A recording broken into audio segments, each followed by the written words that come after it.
Opinions Unqualified. And Sammy, I did that in the first take.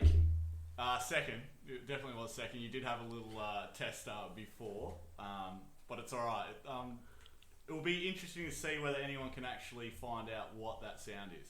Do you know, I think if you're a trader, you know what that is straight away. I think you hear it and you're like, I know exactly what that is. We should have a secret sound segment at some point. Yeah, like Sean Turn did his job. Yeah. And that would help out greatly. We could probably forgive the Sean Turn today though, because he had 8 hours of tattoo work done or something. Yeah, so that's a pretty full-on day. Yeah, I wonder what it's like. I'm tattoo virgin, so Me too. I have not got any ink on me, and I think I like it that way. But what would make you want to get 8 hours of tattooing done? Yeah, I don't know. Be interesting. I've heard it hurts. Yeah, we'll find out. Anyway, today we've got a really, really special guest. Now, I sort of have to say that because he's family. But it's probably our highest profile guest at this point. I think it'd be a definitely a close to the highest profile guest we've had at this point. So we're very privileged to have TV personality. He says TV presenter. I'd say TV personality. Chad, who's my brother-in-law. So Chad Nalon, very happy to have you on board. Thanks, boys. This is fun. We are broadcasting from a garage next to motorbikes. If I could do every show that I ever did next to motorbikes, I'd be super happy. Well, if we knew a little bit more about motorbikes, we'd probably talk about them. So I think we might get Johnny or your dad, my father-in-law, on one day. Don't. If you appreciate your 45-minute runtime, you wouldn't do it. Good point. So yeah, very, very happy to be here. It's a unique situation. We're not usually in the in-law shed, but we're here today. First time. It is the first time, and it's sort of testing the we're totally mobile we are recording system. Mobile podcast. We're a mobile podcast. Could we be the world's first? Surely. Let's just claim it. Let's claim it anyway. Right, now, our next promo will be Opinions Unqualified, the world's only mobile podcast. Yeah. Exactly, that's right, the one. Cool. Anyway, so Chad, very happy to have you on here. What I wanted to obviously you're working in TV. Yep. We see your face, and we see your face more on TV than in person because you do live on the other side of the country at this point in time.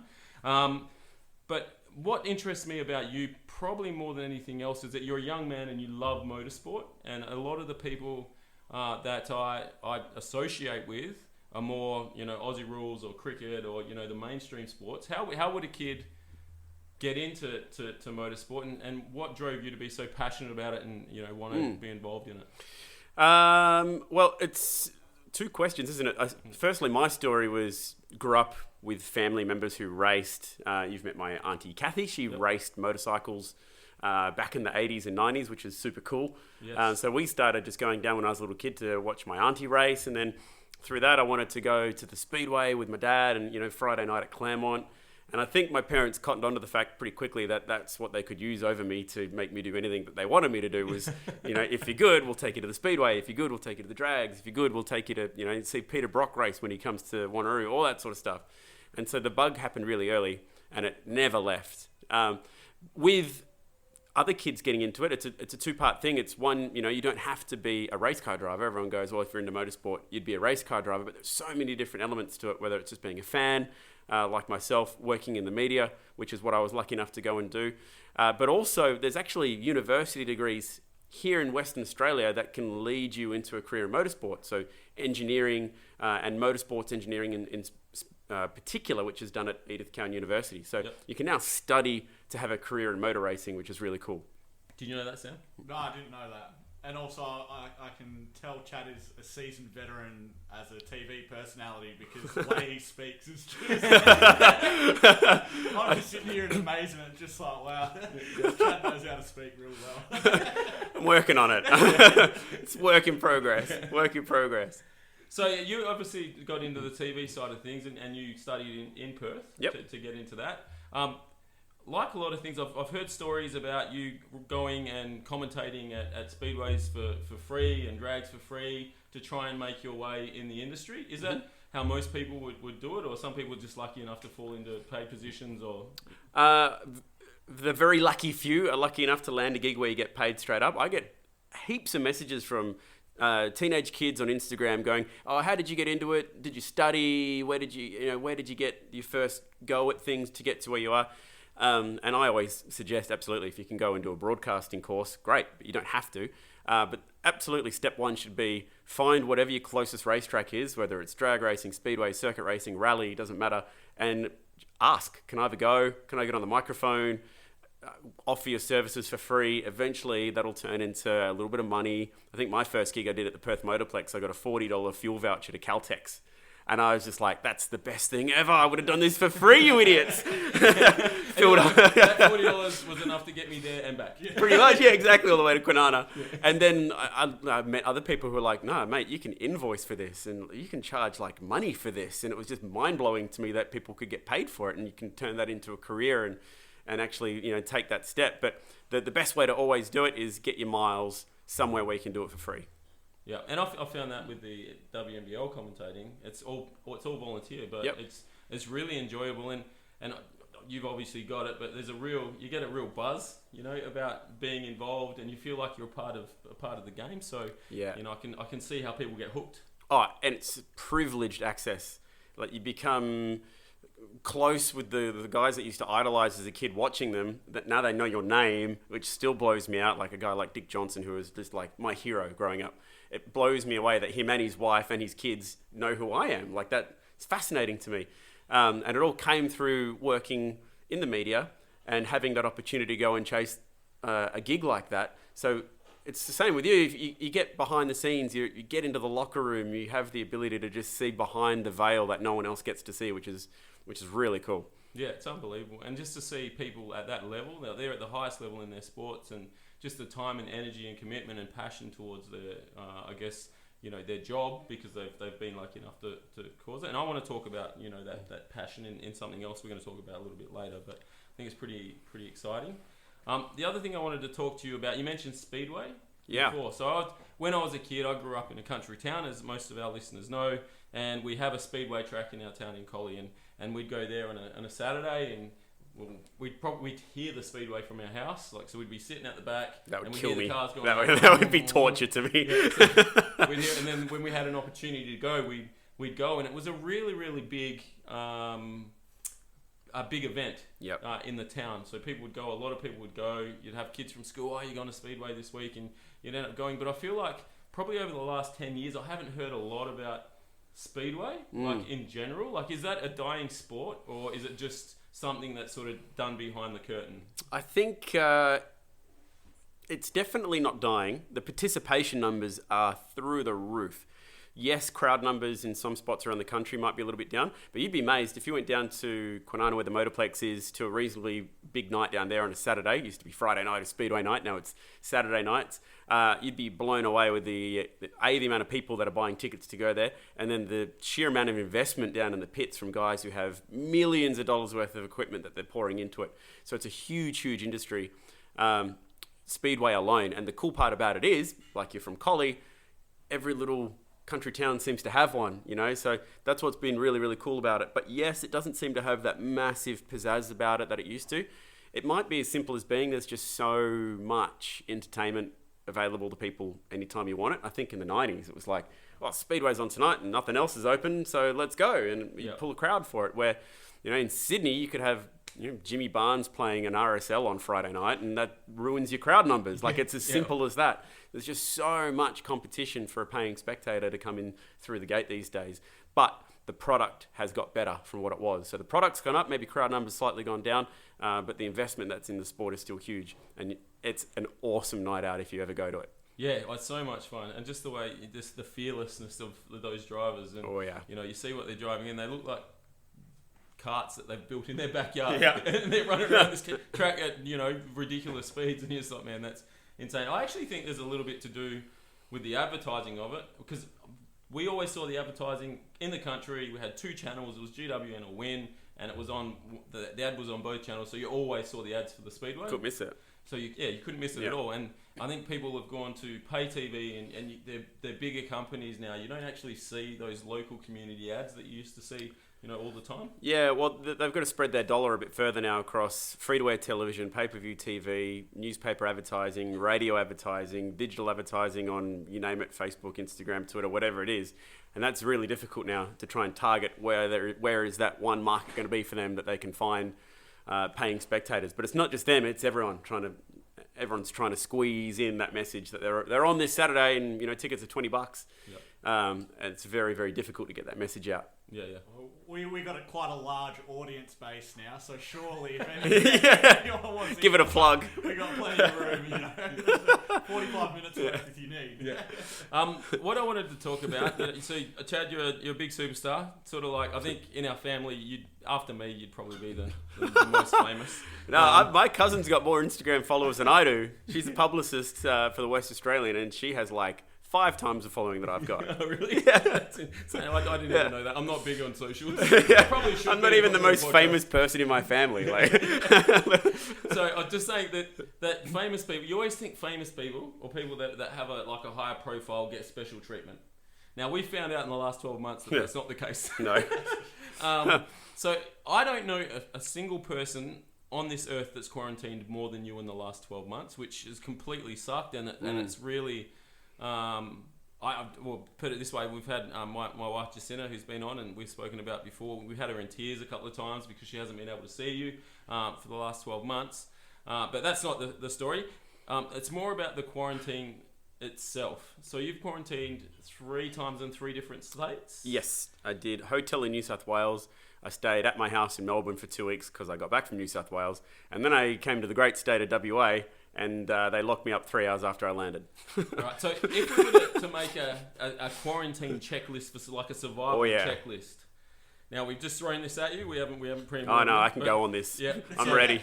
I would love to know what your quarantine survival checklist is, and maybe we'll have 2 scenarios. So scenario 1 is you're by yourself in a hotel, which you've done, and then scenario 2 is at your home with your son, and you need to find things as well. Yeah, they're different, aren't they? Yep. The first one, the hotel one, was kind of easier because I didn't have a kid there to worry about, and I could do whatever I wanted for 2 weeks. So for the first week, I was like, this is a holiday. But the problem is you've got to take everything with you. Yep. So you can't just you don't have everything lying around the house. If I could tell anybody, well, it's 2 things that you need if you're going to go into hotel quarantine. One is you can hire gym equipment, which I didn't realize till I got in there. So I had a spin bike delivered, which helped. So I did 14 hours of just cycling in my time inside, which is cool because your legs just you just don't use them. Yeah. And you can get weights delivered, or I think you can even get treadmills delivered if you're into running. 100% do that because you just waste away with 2 weeks and no movement so quickly. The other thing is take an HDMI cable. Yep. Yeah, I took 2 because I was lucky enough to have an apartment instead of a hotel. So there was a TV in the a TV in the lounge room and a TV in the bedroom, and I could hook up the laptop to the TV. No worries. Got my Netflix, got my Optus Sport sorted, got KO sorted, Disney Plus sorted. Whatever I wanted, I could watch it. Always take an HDMI cable. That's the first thing I'd say about going to a hotel. Okay. All right. Yeah. That's a good thing about the Amazon Fire Stick. It's pretty much. Yes, true. Yeah. And again, you can sort of, if you've got a Google Chrome, I took Apple TV with me, and that was a pain in the ass because I couldn't get the thing to connect to the hotel Wi-Fi. And I forgot the remote, so that was good. So I had no way of using it. Yeah. I somehow managed to get a new remote delivered to the hotel. You can get anything delivered to a hotel. Oh wow. Yeah, believe it or not. So you obviously, when you pay for your quarantine, you have to pay for your quarantine. Yeah. You go there. Yeah, about $3,000. Yeah. Food's included. Yeah, but I wouldn't eat it. Yeah, and that's the next thing. We talk about food a lot on this. Yeah. What sort of food were you dished up in your hotel? Airplane food is the best way I can describe it. Oh wow. Yeah. I couldn't live 2 weeks on airplane food. No, I barely live a day on it. I don't want, I hate complaining about food because there's so many people who would just love a meal like that around the world. But in that scenario, if you are available and have the chance to get your way out of that by using Uber Eats or anything else, you can do it. Get your coffee delivered from the cafe across the road. There's always ways around it. Obviously, spending more money than what your $3,000 is. I don't know where that $3,000 goes. Yep. The hotels outsource the food to a different company, the caterer, and they come and deliver it. So you can't order room service. You can't just use the hotel food, which seems weird. So I think it's actually handled by the government, at least in New South Wales, it's handled by the government. But the food was rubbish.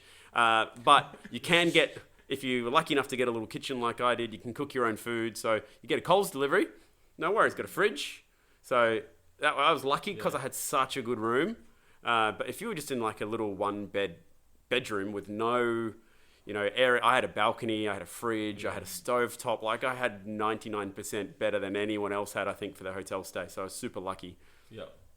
So if you're at home, so you've done that as well. I've done that. What would be the key things in that scenario? It's tough with a kid, obviously, because you just all day, every day, you're just trying to keep them busy. You can't take them out to a park. You can't go to the playground. You can't do all the things that you would just normally do. I wish I had one bit of golden advice. Try your best to do whatever you can to get energy out of them. So they at least sleep, and then when they're asleep, you can have a slight minute of sanity in your life where you can go and do it. That's the other weird thing is, thankfully, we had a house where I was able to quarantine away from the rest of my family, so my girlfriend could still take my kid out of the house, so they could go and still see people. I know, I see you rolling your eyes going, how the hell does that work? Yeah, that's what's so weird about quarantine. You can go to a house and stay there. You have to stay there and technically try and stay away from everyone in the house. Good luck policing it. And then hope that the other members in your house haven't got it off you, because they're totally free to still go to work, still go to Coles, still do everything like their normal life. And if everything's true that it stays on surfaces for 12 hours, it's pretty... It's pretty hard to avoid touching the same surface as someone for 12 hours when they're sharing a residence. How funny is this, right? So I spent 4 days between New South Wales and Victoria before doing my quarantine, because I hadn't been told at that stage by the Victorian government. And then Saturday afternoon, got the text, go get a test, you got to quarantine. Now, I've been sharing a bed with my girlfriend, and we've been in the house together and all this. I've in a car with her, driven to go get the test done. And the people who administered the test are like, well, you need to go home, you need to stay there for the next 10 days. Let's go, sure. And they said, make sure that if there's someone with you, that they sit in the back seat of the car. I don't kid you not. I was like, oh, cool, that's definitely going to, that's going to help a lot, guys. Like, just the silly things that have come up from it. We shouldn't complain, because clearly Australia's handled it excellently on the world scale, but man, there's been some monumentally dumb parts of it. Like my 11th day test here in WA, 6 out of the 7 locations for people from interstate to go get their tests are hospitals. So they're sending people where the sick people are and the elderly, and they're sending people to hospitals to go and push the buttons in the lift, hold a door open for the old lady, which is actually what I did the other day, push the parking meter buttons, and then go get your coronavirus test and just hope that it's negative, because you just got a hospital shut down if it isn't. It's just ridiculous. Yeah, that's insane. Yeah. I know when the New South Wales one, when they got told to get tested, I tried to take a shortcut through, and they were doing it at Neil Hawkins Park. I don't know whether I said it on the pod yet, but there was like a full-on traffic jam. Like, I took a shortcut and ended up putting my car in park and just turned my music up so loud just because I'm like, well, I'm going to be here for 20 minutes. Yep. And it was crazy. Oh, that was the remote testing one, like they had remote locations testing in the park? Yeah, I don't know. Yeah, the drive-through ones. The drive-through ones in Melbourne are great. I don't know why they don't do more of that in WA, because you don't get out of your car, you don't hold doors open for little old ladies, and you don't touch the lift buttons trying to find the one room in the entire hospital that you need to go to. So I'm pretty sure I know why they don't do it in WA. More of that. It's because I think we've closed our borders to everyone, and it's really hard to get into, as you know. Yep. And I feel like we're probably in a situation where if there is an outbreak in WA, it's going to be like wildfire. Yeah, sad. We're not actually holding like any of those standards anymore. So we can go pretty much anywhere like normal, as long as we check in with the WA Safe app, so people know where you are. But in general, like there's no restrictions on what we're doing. So that sort of leads me to, obviously you live in Melbourne now. So what do you feel like is the difference between right now Perth and Melbourne? You're a lot more constricted in what you do in Melbourne still. Obviously the whole wearing a mask everywhere. People here only have to wear it at the airport, I think. But over where we are, you've got to wear it if you're... I think they've just taken it away from wearing in your office, which is nice. But like my partner works for Nestle. She works literally in a chocolate factory. And so she had to wear a mask from 9 to 5 every day for the better part of, I think, 5 months. Yeah, wow. So you wouldn't have any idea how bad that is for your skin as well. Like, she's just like always breaking out, like got spots and sweats all over her face. Anyway, but differences between here and there, light and day. Like, where do you even start? Like, it's just like return to normal service here. Apart from scanning in on the barcodes occasionally, there's like nothing here to suggest that there was even a pandemic going on. Like, I was at a pub last night, everyone's out, everyone's having beers, everyone's sitting next to each other, shaking hands, slapping each other's backs. Hey man, try this drink, it tastes funny, like all that sort of stuff. Oh yeah, that's nice, I might go get one. Like, it just doesn't even happen in Melbourne. Like, we didn't even get to go to the pub for 3 months. Like, totally different. Almost couldn't even compare the two. It's that different at the moment. Yeah. Well, probably the last thing I want to talk about quarantine and COVID, unless Sammy has anything else, is do you think there's going to be any sort of lasting effects? Like, is there a new norm? Yeah, I hope so, in some areas. One of them being just like general sanitization and the fact that I hope we will be a lot better at just keeping germs to ourselves in the future. Yep. So kids will get less snotty noses at daycare, and you just get less colds, essentially. So I think a lot of people always used to look down their nose when you'd see an Asian person at the shops wearing a mask. You go, oh, this isn't Hong Kong, mate. Like, you're not going to get sick. Little did we know that they were actually doing it because they're already sick. They're trying to stop everyone else from getting their germs. It's actually incredibly selfless what they're doing. Yeah. And in Melbourne, it went from being like, if you were the guy at Coles wearing a mask, you're a bit of a weirdo. Within the space of a week or two, if you didn't have the mask on, you were the weirdo. That came so quickly. So hopefully people will continue to wear masks if they have a cold or whatever, and you're on a plane or you're going to work, going to Coles. Hopefully the masks stay up, and I think you're going to see hand sanitizer on every desk everywhere for the next few years. Like, that's just going to hopefully stick around. Yeah, absolutely. I just think it's been pretty. Some of this, like the rules, like you were saying, are pretty hilarious. Like watching the basketball now, like they have to wear face masks when they're on the bench. Yeah. But when they're running around playing 5-on-5 contact basketball, they don't have to wear their mask. The inconsistencies just seem really weird, don't they? Yeah. And the mixed messaging from government as well. Like, I love sport, and I want to see sport happen. So it doesn't matter what sport that is, tennis, cricket, volleyball. If you can play it, great. But on one hand, we had the New South Wales government saying no more than 1,000 people are allowed at an outdoor sporting event, and then the very next day saying we're going to have 10,000 at the cricket. Like, they've got to stop with the mixed messaging. And we're seeing a little bit of that with the tennis, obviously. So many people are struggling to get back to the country right now. Residents are struggling to get back. Yep. And then they just allow like 1,200 people in to Melbourne. Some of them, 3 planes already have people on them that have tested positive. You're just completely breaking your own rules when you go and do that. How can you expect the entire population to follow along? It just doesn't seem like good leadership, I guess. But that's a whole podcast that we could go down if we go down that pathway. Opinions unqualified. Me as an unqualified professional in this scenario, the only qualification I have is a ton of quarantine. So I'd like to think if anyone's not got it, it's going to be the guy who's 6 weeks inside staring at the wall. Yeah. It rained today, Sam. It did. It was weird. It was weird rain. Like, it was that hot weather rain where it's just real heavy drops. Actually, I've never really noticed that but you've just made a really good point. When it rains on hot days like muggy days, the drops are big. Big tropical. Splats. Tropical drops. Like bullets. It's like when you're watching a movie and they've got these drops. They look like those movie drops that hit and then they just explode when they hit the ground. Yeah.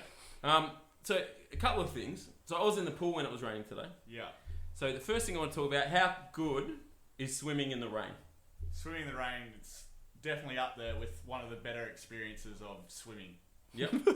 And I think it's quite funny when you're sort of in the water and your head's above the water and then the rain hits the water and then you're getting splashed up. Yeah. So it's sort of like this whole this full encompassing experience when you're in it. So yeah, anyway. My best, the funniest thing about it is I was at the beach today and it started raining, and like as soon as it started raining, people started leaving. And you do realise that you've just been swimming in a whole body of water. Like, oh no, we're going to get wet. It's hilarious. Like, as soon as like a couple of drops happen, like you just see all these people get up. I'm like, what are What have you been doing for the last half hour? You can almost count the amount of times you've been swimming in the rain on one hand. It's Yeah. so rare over here, particularly in WA, that you'd ever find yourself lucky enough to be swimming one day when it's actually raining. Yeah, And the heavier the better. I felt really fortunate today. Yeah. Yeah. It's like twice as refreshing. Double the rain, double the water. Yes, I love it. That's cool. Do you want to talk about rain more? Sure. I mean, you could say, what's your top 3 swimming, Ooh, either okay. places or experiences? Ooh. First one that comes to mind straight away, I was in a hotel in Vietnam, in a little place called Hue, and it was mega. We had like one of those crazy, Asian tropical storms come through, and we just happened to be sitting by the pool having beers, and it was so hot and humid, and we're just like, well, clearly we're just going to hang here in the pool, and it was just, one of those like instant flood style amounts of monsoonal weather that comes through. It was just like that. And it was one of those swims that I'll never ever forget because it was just completely awesome, hard to describe. It was thunder and lightning, and it was just like you're in it, It was super cool. I was in Bali because I'm from Perth. Yeah. And I think I've swum in rain in Bali multiple times. I think it might be in Asia because of the tropical Yeah, weather. it just rains like every day in the Arvo. It rains, so you're sitting there, and you obviously have to stay at a place with a pool bar. Yeah. So you sit in the pool bar, you have a beer, and then it's raining on you. That's a pretty nice experience. Yeah, I think I was in Shark Bay, I think, earlier in the middle of the year, and it was 3 of us, and then it was pissing down, but it was still pretty hot. There was a few people like sitting out there, and we just checked in the hotel, and we only were staying for one day, and so we were like, well, we've got to swim, like, we're here for one day, we've got to make the most of it, and the hotel owner dude's like, you guys are crazy, like, what are you going out there for? I'm like, mate, we've got one day, like, Yeah, it's making the still most hot, of it. like, the water's nice, like, so we went in, and it was like, yeah, everyone was like looking at us like crazy, and we're like, Why going wouldn't for you? a swim anyway, Yeah. we're gonna get wet. Like, If it's hot enough, who cares? but yeah, no, it's pretty funny. I was when you're talking about best places to swim, though, I guess I was in Darwin once, and I went into Kakadu, and you can go in, or was it Litchfield? One of the two national parks out there, and you can go swimming in the creeks where the waterfalls are, and It's mega. That's pretty spectacular. That was probably You got to pick your water holes carefully up there. You do. Yeah. You sort of go there, you look for crocodiles. Like, no, it doesn't seem to be any I think crocodiles. we're good on this one. Yeah. I don't know how many stories there are of people getting chewed by crocodiles. Yeah, well, that'd be pretty interesting. You wouldn't even know how many there'd be. I think sharks cop all the bad rep, here particularly in WA for being, the cold-hearted killers, but they got nothing on crocodiles. Crocodiles up there there would be so many incidents that happen with crocodiles that you'd even know about, I reckon, up there. Yeah. What's the hippo one? Like, hippos are the most dangerous animal, or like On Earth, yeah. cause the most deaths, or something Yeah, like they that? do. Yeah. Crazy. Yeah. Glad we don't have Hungry hippos. And they just get massive teeth, big jaws, and they're fast, man. Like, they're so they fast. So they literally just chase people and just chomp them. Yeah, I think it's Reckon. more like most animals, it's more to do if they have little ones. Yeah. Yeah. I don't think they're after trying to eat you or anything. No, it's just more kill you to get them away Is from it the like? kids. Is it weird that I kind of want to see like? That happened. Yeah. I just want to see like maybe not a human, but like I do want to just see a hippo. I've seen a hippo get a crocodile before. I was just about to ask, who do you reckon would win in a fight between a hippo and a crocodile? Yeah, the hippo wins. Yeah, right. Definitely. Yeah, so if the hippo can get that crocodile in his mouth, that's dangerous for that. If anything can take down a crocodile, it means business. Yeah, that's absolutely. The only thing that I would say that can compete with swimming in the rain is, have you ever seen, do you know what phosphorescence is? Like the glowing that like glow dust that you get in the water. Yeah. So it's sort of like when the coral's spawning up in places like Exmouth or on the Barrier Reef on the East Coast. Yeah. And you see that sort of like bright bluey green, almost like dust in the water. Was lucky enough to go swimming in Exmouth once where that happened. Amazing. It was like middle of the night, 2 a.m. Hey, let's go to the beach because it's hot. And didn't even know it was going to happen until we just like put a foot in the water. And it was like a scene out. Remember that movie Avatar? Yes. Where like everything just like touches and bright blue and it's like neon. It was sort of like that. And if you swam in the water, you had this big blue trail coming behind you. It was like It's like you're weed in the It's water. really weird. Yeah. And Like what they always trail say. behind you. He did it. It's the only thing that can top swimming in the rain is swimming with like phosphorescence around you. It's completely spinny. Yeah, that would be an experience to have for sure. I can't compete with that. It happens apparently really rarely. Like the people I was swimming with in Exmouth had lived there for like 10 years and never seen it. Oh wow. And just by chance, the one night that we were there, it was sort of happening. Did you buy a lotto ticket? I should have. Yeah. I think I used all my luck up on that, clearly. I want to talk about, we talk about fruit all the time. Yeah, and we've had the strawberries and raspberries, and strawberries won, Sam. I just want to remind you again that strawberries won by a significant margin. I'm still heartbroken about it. Yeah, so Sam's a raspberry guy, and strawberries are better. So we want to talk about cherries. Yeah, I'd like to discuss cherries. When I hear cherry, the first thing I think of is that Warrant song, like "She's my cherry pie." It just comes to my mind every single time. I always think of Japan. Cherry blossoms. Yeah, right. I guess it makes sense. For whatever reason, I'm like, I reckon Japan would have great cherries. Yeah, I reckon it would too.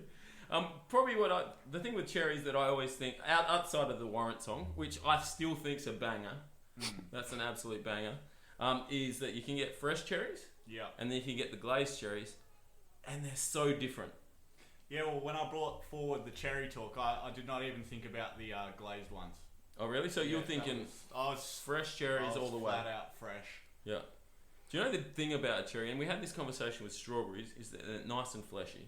And that's what makes cherry good. Like, you can have a few cherries and you feel like you've eaten something. Whereas with a raspberry, you eat them and you feel like you're eating clouds or something. So... Yeah, because you're on cloud 9. Yeah, I get that. I would deduct a point from the cherry simply because it's got a pip in it. Yes. Or a stone in it. It does, yeah. I feel like anything, like same with olives, anything where you need to go fishing in your own mouth to like retrieve something.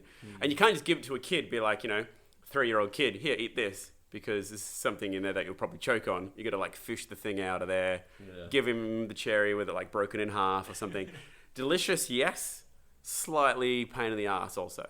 Well, I think like they're a bit of work as well because of the stem. So you've got the stem, you have to stem's pull the not stem hard out. work. Speaking of the stem, can you do the trick where you tie the knot? No. That's like next level cherry eating. If you can tie a knot in the stem. With the stem. I think people that do that are good at other things as well. That's all I can say. I'm not talking from experience. Explains why none of us can do it. So, as we were talking about this, we sort of have a little brief before we get on the pod. Not much, but we start. Sam brings up, I want to talk about this. He brought up cherries. We spoke about the glazed cherries and the cherries, and then Chad, you've brought up an interesting point with the glazed cherries. Yeah, impossible to find. Well, that's true, because I've never found them ever. Yeah, So. it was like a quest. Yeah. It was like you had to like meet a gnome and then they had to answer 3 riddles. Turns out, baking aisle, like, okay, fair enough. But it's a fruit, so naturally I went to the fruit aisle because I would have figured fruit would be in the fruit aisle. But no, apparently baking aisle. If ever you need to find glazed cherries, and one day it'll come up in your life and you'll need to find glazed cherries, you'll thank me for this moment. You'll go straight to the baking aisle. Are they still classified as a fruit by that point? When they are, they should be. Yeah, they should be. They're still a cherry. They don't taste like cherries. But that's what I mean. Like, the only time I've ever seen them is on like a cake or something. You go to the bakery and they have a cherry on top, and it's one of those, or you get a birthday cake, particularly in the 90s. Yeah, I've they loved them. Seen them as much. They just love these glazed cherries. Yeah, and they put them on. We had to find them for a Christmas cake. Fruit cake things that you make. Yep. Can't stand the stuff, but it was my job to go and find everything for it. And the day before I was put in quarantine, so again went out and I was meant to find like glazed pineapples, glazed cherries, glazed apricots. Yeah, wow. Yeah, it turns out there's a whole range of them. Yeah. Cherries was the only one that I could find at Coles. The other two, God knows where they were going to be, but we went without. I just don't really get it. The thing about Christmas cakes, so at my work, we must have got given 5 Christmas cakes. Well, the Lions ones, and we love what Lions do, and there's nothing against Lions themselves, but the cakes are disgusting. So what we'd do is we'd get these cakes and we'd randomly put them in people's lunch bags so they take them home. So after lunch we'd Your put them in problem. their lunch bag and then it's their problem. And then the next morning someone would just come in and you see how angry they were. It's because they ended up with one of these Christmas cakes. And there's some people who genuinely love them. Like my girlfriend loves it. Like fruit cake. Who the hell would want to eat fruit in cake? If you're gonna have a cake, you just it's chocolate cake. Maybe I could have an argument for cheesecake. Ice cream is like the creme de la creme of cake. I mean, that's like ice cream cake is as good as it gets. Yes. Yeah. Yep. But I just see no argument for like, hey, let's make a cake. This fruit cake's super difficult to make and offers zero enjoyment to eat. Let's do it. Yeah. I can't see that either. I can't remember the last time I've had a fruit cake. Really? Yeah. You've lived a good life. Yeah, you're lucky. Yeah. Either we're not very festive or... I don't see Mooka liking fruitcake either. No, So yeah. I think if your mum doesn't like it, then you ain't eating it. Yeah. That's true. Yeah, I don't know. You're not missing much, man. No, not Yeah, at all. clearly. Glad, Yeah. Apparently. My nan used to love fruitcake, so we'd go around her place all year. I reckon she saved this fruitcake from Christmas, and then it could have been November, and we're eating this fruitcake that's just that old. But she'd have it with custard. So what we'd do is, because we didn't want to sort of feel bad, is sort of we'd eat the custard around, say we're finished, and throw the fruitcake in the garden. Yep, fair But we enough. loved the custard though. The custard was. I just associate fruitcake with old people. Like it's just like one of those like boiled lollies, fruitcake, things that old people like, Maybe that'll be us in like 30, 40 years. We'll hit a time in our life, like maybe you turn 70 and it's like, oh my God, fruitcake. Like, I get it now. I finally understand what this has all been about. It's that acquired taste. It just takes you like Yeah. 60 years. We're just to too young. acquire Yeah, it. that's I it. guess when I was 20, I didn't really like whiskey, and now I love Yep. it. So Same with like red wine. Like if you're a teenager, yeah. you have a crack at it and it's like, I don't get it. But I now- just drink Stollies or UDLs, thanks. And then Is eventually... Sam's still in that. I don't think I'll ever leave. You Enjoy will. my time. You'll eventually get that red wine, and you'll be like, you know what? Now I get it. I really understand. Maybe. Yeah, you'll be super cultured then. Yeah, you'll be hanging there for a while, mate. You'll get there. You'll get there eventually. We usually each week talk about something on Netflix or Amazon or Disney or whatever. We mentioned a Netflix series or episode, movie, documentary. Docu-series? What is it? I Is think it's a documentary. I call it a documentary. Tony Parker? Yeah, Tony Parker, Yeah. The Last Shot. So we mentioned this Yeah. last week. So last night, one of our greatest guests, Kyan, and I sat up and watched it. And if you don't like subtitles, my advice is not to watch it Or because learn French Yeah. before you it's in French, and I didn't know that when I started it. But we got through it, and I thought it was a fantastic show. But probably the thing that sort of I latched onto the most was a couple of things, but is his just relentless work ethic, and it all stemmed from him knowing in his own mind that he was going to make the NBA. Which leads to me another story. We're talking to our auntie out there today, and she said Tones and I, who's the artist, said to her friends at a concert that 12 months' time she'd be on stage, and she sort of willed herself to getting that. How much of achieving greatness do you think's just in the belief that you're going to achieve it? Well, I think it's massive. Like, you look at anyone that's been successful, I'm sure, like, the amount of people that would have told them, like, just It's a pipe take dream. it easy or something like that, and they're just like, nah.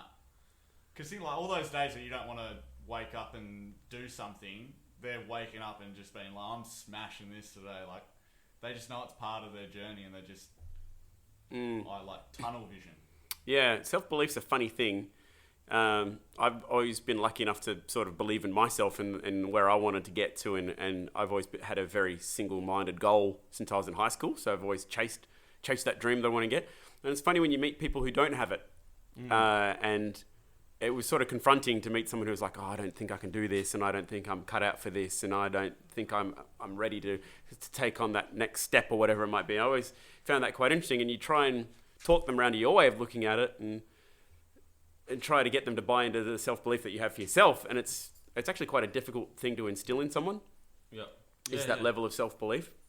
And I guess coaching's what I do. Like I'm a coach, and once you get to the higher levels, you find the athletes that have talent that don't have that self-belief are the ones that drop off first. So you feel like this kid could end up anywhere, could play NBA. I've had kids I felt like were talented enough to get to the NBA. That's how good these kids were, but they just didn't have that motivation or drive or probably belief that they're going to make it. And I just, Tony Parker said it really well, where you say in the off-season, there'd be 24 people there on the first day when he'd go for his run, and then the next day there'd be 16, and the day after there'd be 6, and then the day after that it'd just be him, and he'd go, well, I'm built. He felt at that point that he knew that he was built differently, and he had this desire to achieve something that was just next level. Yeah, it's self-belief is such a strange thing like that, and whether or not you either have it or you don't. I think, who do you reckon we get further in a career? Someone who has all of the talent but none of the self-belief, or someone who's got none of the talent but all of the self-belief?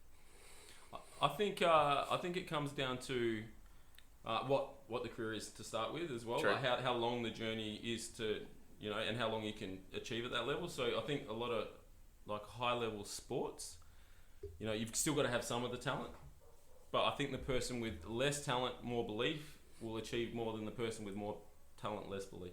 Yeah, personally. I agree. And then motivation on top of that is like the killer. The willingness and desire and the work ethic to get up and do that 5K run. I've got a story. When I was playing at waffle level, there was a guy I played with who we'd have a few beers on a Saturday night after we played.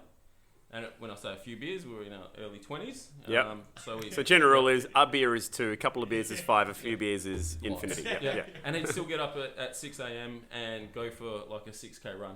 Yeah, right. Yeah, every single time he'd get up and go for the run, whereas I'd go for a run in my car to Macca's. And then back to bed. Yeah, and that's the difference between him having a really, really long, successful career and then people like me heading to the country and, really not probably achieving what we should have. So, yeah, I think there's a thing to be said for the people that are motivated to do the work no matter what situation or what scenario. So he could still have the fun. And obviously he monitored what he was doing, but he'd get up in the morning and do what was needed to done so that he could play at the highest level. And, I thought that was pretty impressive. Yeah, it was real good. And obviously all of this conversation was brought out from that documentary, which I think is good for people to watch and see how he went through it. And I think it's kind of good, not that but you kind of evaluate yourself after watching that a bit as well. You're a bit like, should I could have played more. Yeah. I'm lazy. Yeah.